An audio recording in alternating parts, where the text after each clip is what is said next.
भारतीय सेना के बारे में सुधांशु जी ने जो बोला है, एक एक शब्द से मैं सहमत हूँ। भारतीय सेना बहुत मजबूत सेना है, बहुत बहादुर सेना है, तकनीकी तौर पे भी पाकिस्तान की सेना से बहुत आगे है। हमारी सेना के सामने पाकिस्तान की कोई हैसियत नहीं है और हमारी सेना ने शानदार काम किया। भारतीय जनता पार्टी जिस तरह इसका राजनीतिक दुरुपयोग करने के प्रयास कर रहे हैं, मोदी जी हर भाषण में अपने मैं मोदी ने ये किया, मोदी ने किया, अगर मैं की जगह हम कहते हैं तो कितना अच्छा लगे। और जो हमारे सैनिक शहीद हुए उनका कहीं जिक्र नहीं है। जो सैनिक लड़े, जिन्होंने बहादुरी दिखाई, होर्डिंग पे उनके फोटो नहीं लगाए जा रहे, फौजी ड्रेस में प्रधानमंत्री के फोटो लगाए जा रहे हैं। यहाँ पर वो अब भाजपा की बात कह रहे हैं, सारी सरकारों को उन्होंने पुराने को रिजेक्ट कर दिया। ये मौका जहां से आपने शुरुआत की थी, बस उसी पे आगे रहते तो क्या होता दिया। तो हम ये तो सवाल पूछेंगे ना भाई कि एक गेहूमन सांप को आपने एक डंडा मार के फुफकार में लाया, उसको आपने अधमरा क्यों छोड़ा? अधमरा क्या हुआ था? और अभी ये ऑपरेशन सिंदूर में मैं मानता हूं ये टैक्टिकल कॉम्प्रोमाइज भी हो सकता है या फिर रिट्रीट हो सकता है, लेकिन अगर आप ये मान रहे हैं कि ये युद्ध विराम हो गया, युद्ध समाप्त हो गया, तो मैं सुधांशु जी डिफेंस वाले कमेटी में भी सर सके उनको बताना चाहता हूं कि अगले 6 महीना मैं समझता हूं कि भारत पर सबसे ज्यादा चौतरफा खतरा है। फौज को हमले का आदेश भी सरकार देती है, राजनीतिक निर्णय होता है। सीज फायर का आदेश भी सरकार ही देती है, फौज केवल एक्शन करती है। उस समय इंदिरा गांधी ने आदेश दिया था, इंदिरा गांधी की बहादुरी थी। आज मोदी जी ने आदेश दिया था ऑपरेशन सिंदूर का, और ऑपरेशन सिंदूर की हमने तारीफ की और इसमें कोई दिक्कत नहीं थी, लेकिन मोदी जी ने जो ट्रंप का विरोध नहीं किया, उससे देश शर्मिंदा हुआ। इस पूरे वीडियो में आप देखेंगे कि राजकुमार भाटी जी ने किस तरह से ऑपरेशन सिंदूर के बाद हुए सीज फायर पर यहाँ सवाल उठाया है और किस तरह से इन्होंने सरकार को घेरा है। साथ ही साथ आप ये भी देखेंगे कि राजकुमार भाटी ये बता रहे हैं कि यहाँ पर सरकार जो है वो जितनी तारीफें हैं जो भी है वो सिर्फ और सिर्फ खुद पर ले रहे हैं। यहाँ पर सेना की कोई वाहवाही नहीं हो रही है, ना ही उनके कोई पोस्टर्स छप रहे हैं। अगर कहीं पर कोई पोस्टर्स है तो वो सिर्फ और सिर्फ मोदी जी के ही हैं। तो चलिए शुरू करते हैं। भाटी जी, मतलब ऐसा नहीं हो सकता है ना कि आप ये तो कहें कि हम आपके साथ हैं पर दिल आपका गवारा ना गुजरे। भारतीय सेना के बारे में सुधांशु जी ने जो बोला है, एक एक शब्द से मैं सहमत हूँ। भारतीय सेना बहुत मजबूत सेना है, बहुत बहादुर सेना है, तकनीकी तौर पे भी पाकिस्तान की सेना से बहुत आगे है। हमारी सेना के सामने पाकिस्तान की कोई हैसियत नहीं है और हमारी सेना ने शानदार काम किया। क्या बात है सर, क्या बात है सर, क्या बात, ये बात है। उस पर तो कोई सवाल ही नहीं है, सवाल आपकी राजनीतिक सोच पर है। अब शांति के बाद माननीय प्रधानमंत्री जी और पूरी भारतीय जनता पार्टी जिस तरह इसका राजनीतिक दुरुपयोग करने के प्रयास कर रहे हैं, मोदी जी हर भाषण में अपने में मैं मोदी ने ये किया, मोदी ने किया, अगर मैं की जगह हम कह दें तो कितना अच्छा लगे। ये बड़ी अच्छी बात कही आप। जो हमारे सैनिक शहीद हुए उनका कहीं जिक्र नहीं है। जो सैनिक लड़े, जिन्होंने बहादुरी दिखाई, होर्डिंग पे उनके फोटो नहीं लगाए जा रहे, फौजी ड्रेस में प्रधानमंत्री के फोटो लगाए जा रहे हैं। सुधांशु जी ने अटल जी की पंक्तियां बोली थी, मुझे भी हमारी पार्टी के नेता उदय प्रताप जी सांसद भी रहे हैं, उनकी पंक्तियों से मैं अपनी बात समाप्त करूंगा। इन परिस्थितियों में जब सैनिकों को याद नहीं किया जा रहा, शौर्य सैनिकों ने दिखाया, तो उदय जी की पंक्तियां मुझे याद आती हैं कि कभी कभी सोचा करता हूं वे बेचारे चले गए हैं जो फूलों का मौसम लाने की कोशिश में चले गए हैं। स्वतंत्रता के चरणों में जो अपना शीश चढ़ाकर सोए, हम में से कितने ऐसे हैं उनके लिए हृदय से रोए। उन्हें भी तो याद करो, खाली राजनीतिक लाभ उठाने के लिए। 20 सेकंड। सुधांशु जी कह रहे हैं कि इस पर राजनीति कर रही है भारतीय जनता पार्टी। और फिर मेरे 3 मेहमान। प्रधानमंत्री जी का नाम लेना इसलिए जरूरी है कि फौज के पास पूरी क्षमता थी। याद करिए 2008 में भी उस समय के एयरफोर्स चीफ फाली होमी मेजर ने लिखा कि भारत की फौज कार्रवाई करने को एयरफोर्स तैयार थी, उन्होंने परमिशन नहीं दिया। बराक ओबामा ने लिखा कि इन्होंने इसलिए परमिशन नहीं दिया क्योंकि इनको लगता था उससे उपजे वातावरण में भारतीय जनता पार्टी को फायदा होगा। तो एक पंक्ति इन्होंने कही तो मैं भी बता देना चाहता हूं, हमारी फौज हमेशा जीती है 48 से लेकर आज तक, मगर सरकार हमेशा हारी है कूटनीति की बिसात के ऊपर जाकर। तो इसलिए हमेशा ये जाकर हाजी पीर का दर्रा 65 में छोड़ दो, 48 में पीओके में सीज फायर कर लो, उसके बाद 71 में 93,000 सैनिक छोड़ो, 54 वापस मत लो, जो हमने सिंध और पंजाब में वापस लिया था वो पूरा हिस्सा वापस कर दो। फिर शर्मल शेख में कहो कि ज्वाइंट डिक्लेरेशन साइन कर दो कि साहब बलूचिस्तान भी उसका हिस्सा मान लो। बताइए सतीश के सिंह साहब, आप कह रहे राजनीति नहीं होनी चाहिए। दोनों ने एक दूसरे पर आरोप प्रत्यारोप लगाए और ये बता दिया कि पहले का आलम क्या था और आज क्या है। देखिए सुधांशु जी थोड़ा सा एक पक्ष का बोलेंगे ही, वो भी राजनीति ही है, लेकिन मैं ऐसे मानता हूं कि हम लोग का मतलब सिर्फ देश से है पत्रकार होने के बावजूद सिर्फ देश से है।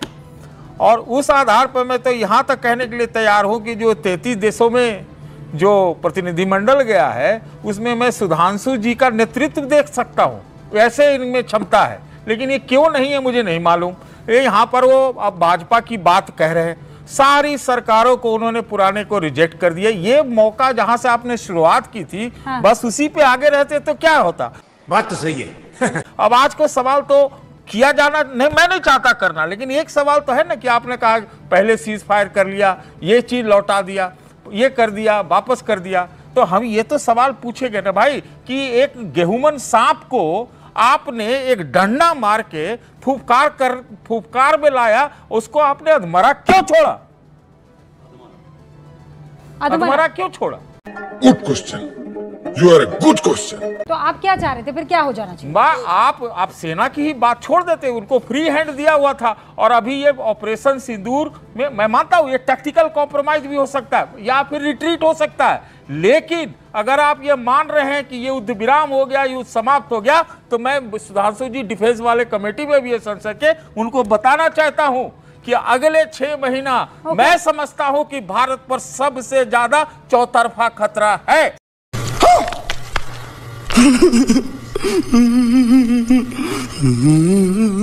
राजकुमार भाटी जी, आप जब 71 की बात करते हैं तो इंदिरा जी की बात करते हैं, आज 2025 की बात करें तो सेना की बात कीजिए, मोदी की बात मत कीजिए।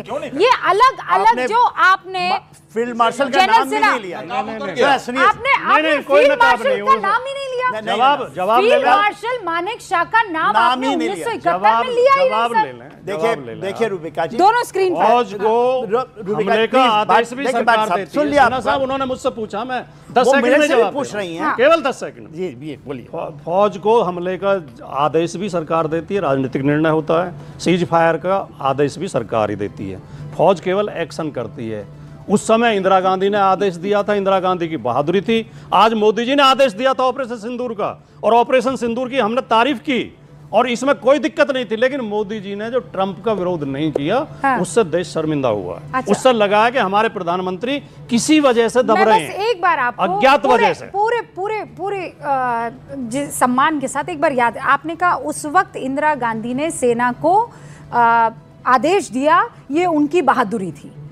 तो आज जब मोदी ने आदेश दिया तो मोदी की बहादुरी है कि नहीं है? अरे रुकिए ना सर, राजकुमार भाटी जी, मैं तो शुरू में ही कह रहा हूं कि इस बात की प्रशंसा की जानी चाहिए। प्रशंसा नहीं, किसकी? लेकिन इंदिरा गांधी ने जो किया वो बहादुरी थी, मोदी जी ने जो किया वो बहादुरी है कि नहीं? इंदिरा गांधी ने कभी 71 के फोटो लगा के वोट नहीं मांगे। इंदिरा गांधी ने कभी उसका राजनीतिक दुरुपयोग नहीं किया।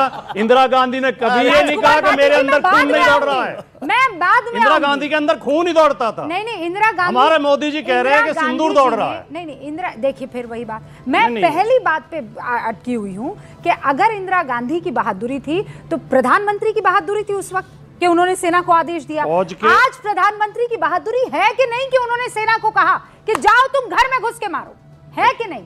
प्रधानमंत्री नरेंद्र मोदी और केंद्र सरकार का ये निर्णय बहुत अच्छा था ऑपरेशन सिंदूर का। बहादुरी सेना की है। अरे तो सेना की है। दिल्ली में बैठे आदमी, मैं जो हवा में नहीं बोल रहा हूं। 70 के दशक में हमने क्या क्या साष्टांग दंडवत किया है जाकर।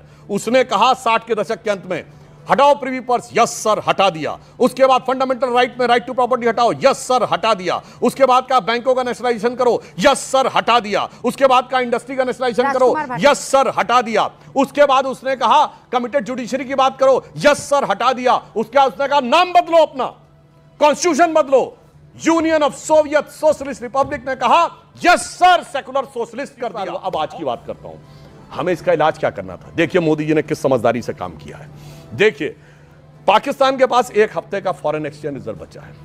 युद्ध में लड़ाई हुई है, आईएमएफ से 11 एडिशनल शर्तें हैं, जिसकी वजह से उसको पार्लियामेंट में यह रेजोल्यूशन पास करना है। आप सोचिए जिसके पास 1 हफ्ते का फॉरेन एक्सचेंज रिजर्व बचा है, वो जब युद्ध के असलहे खरीदेगा आगे के लिए, तो वो किस कंगाली की तरफ जाएगा।